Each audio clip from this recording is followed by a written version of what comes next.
At the end of the day, making money in the stock market depends entirely on your investment strategy.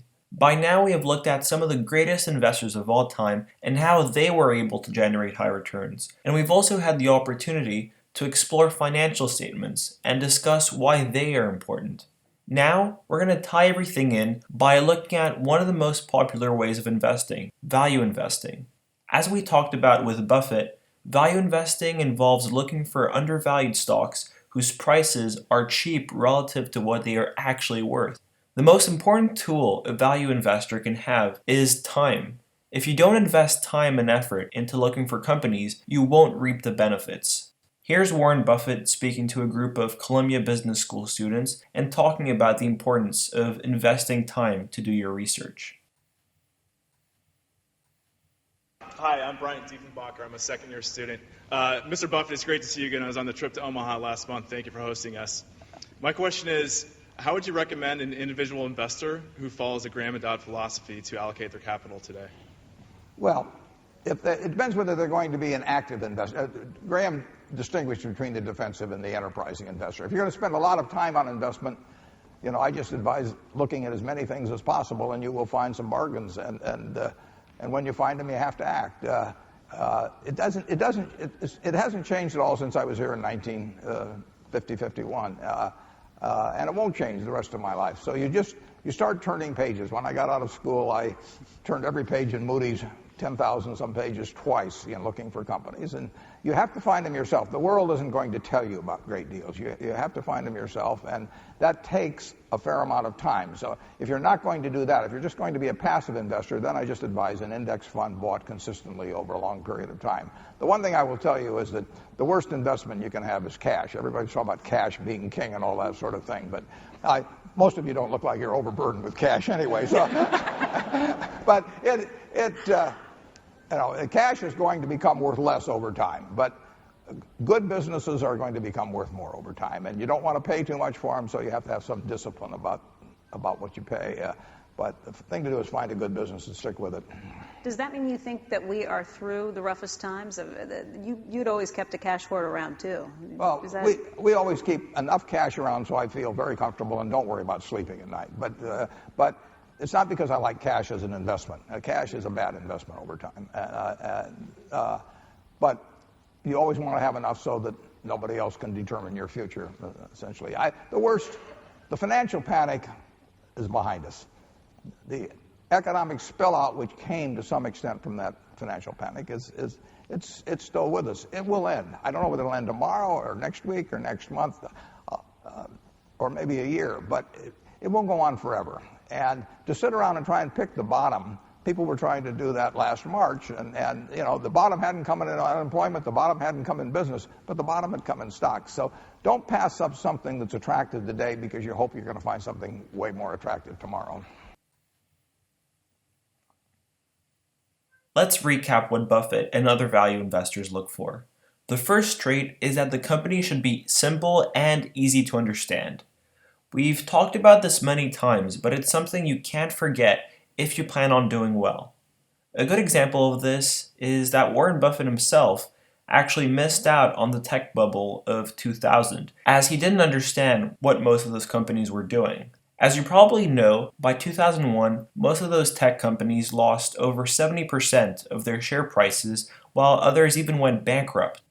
The second trait is that you should look for companies with a strong brand image. Businesses like Coca-Cola or McDonald's are known across the world and have a stable customer base. These are the types of companies that are deemed safer than the average and that can present tremendous value. Next is to look at earnings. Again, Coke and McDonald's have seen increasing earnings over a long period of time, which is what fueled their stock prices to move higher. Last but not least is management. The reason why management is so important is that whoever leads the company also determines how it will perform financially. A good CEO can make a business prosper during an entire lifetime and can even rescue a company during tougher times. Just remember, when you invest in a business, you're also investing in the management team. Alright, so how do you determine whether a company is overvalued or undervalued? There are two main ways to do this, either by relative or absolute valuation. For the purposes of this video, we will focus on relative valuation. Basically, relative value involves comparing a company to its competitors in the same industry, and we do this using ratios. There are many metrics you can apply, but one of the most important ones is the price to earnings ratio, or PE ratio.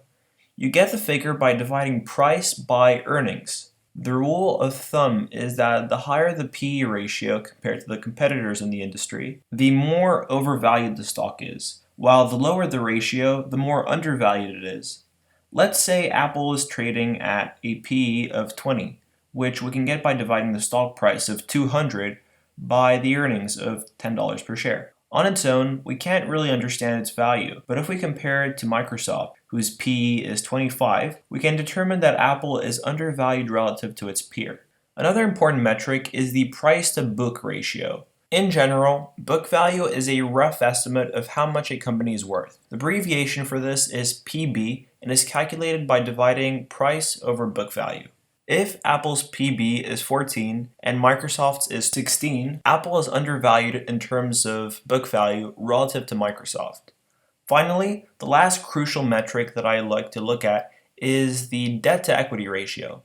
As we saw from some of the legendary investors, they warn against investing in companies that carry too much debt, so businesses that have taken out lots of loans. The debt to equity ratio looks at the amount of debt in relation to a company's shareholders' equity, which, if you remember, is calculated by subtracting liabilities from assets, and is the net worth of a company. The lower the ratio, the better. If Apple has a debt to equity ratio of 0.31 and Microsoft is at 0.33, then Apple is more attractive as it carries less debt. Now, let's look at another way of figuring out value. This one's a little bit more tricky and can be incredibly complex, so I'll simplify it as much as possible. Remember how we talked about the intrinsic value of a stock? If you don't remember, the intrinsic value is the true value of a stock, and value investors try to buy when the current market price is below the intrinsic price. Right now, we'll try to figure out a form of intrinsic price for Apple using random numbers. Let's say Apple sells 100 million products per year at an average price of $1,000 each, making $100 billion in sales. To make those 100 million products, they have to spend $800, which are the costs. This means they are personally making $200 per device, so $20 billion. Obviously, Apple is a business, and businesses want to grow. Let's say that Apple sells 5% additional product each year at the price of $1,000. So next year they make $22 billion, and the year after that they make $24.2 billion. For the next 39 to 40 years, we predict they will make $337.5 billion, which we get by adding up all those figures. If you divide that by the total number of shares, we get a value of $55 per share. That is the intrinsic price. If we were to say the current market price is $40, that represents upside of 37.5%. This means that Apple is undervalued. As you can see, the most important factor for a business is growth, and growth in earnings. If a business can consistently grow its profits, higher stock prices will follow. That's pretty much it for value investing. If you're just starting out, I advise you focus on relative valuation and figuring out how a company compares to competitors in the industry. It's not only an easy way of valuing a business, but it can give you a very precise indication of what investors are willing to pay for peers in the industry. Absolute valuation and figuring out an intrinsic price is also very useful, but at the same time much more complex, and requires you to forecast free cash flow and determine things like the weighted average cost of capital. These are things that you will learn with time and as you look at more companies. In the end, as Warren Buffett himself said, only by investing time in your research will you be able to do well as an investor.